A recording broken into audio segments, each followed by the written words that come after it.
আসসালামু আলাইকুম রহমতুল্লাহি ওয়া বারাকাতুহু। হযরত আলী রাদিয়াল্লাহু তাআলা আনহু বলেছেন, আল্লাহর উপর নির্ভর করো, ভরসা করো, তিনি তোমার সব সমস্যার সমাধান করে দেবেন। যে তা আল্লাহর উপর ভরসা করে সে কখনো হতাশ হয় না।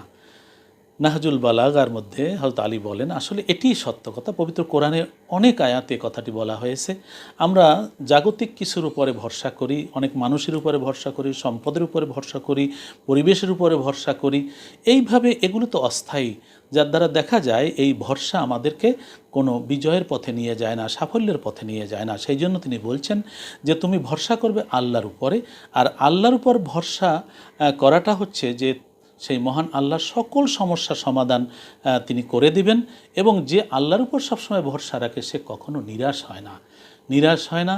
অতএব জগতের কোনো কিছুর উপর ভরসা না করে, কোনো মানুষ বা কোনো বস্তুর উপরে, বরং আল্লাহর উপর ভরসা করি, সবসময় আমরা বিজয়ী হব এবং কখনোই আমরা নিরাশ হব না। আল্লাহ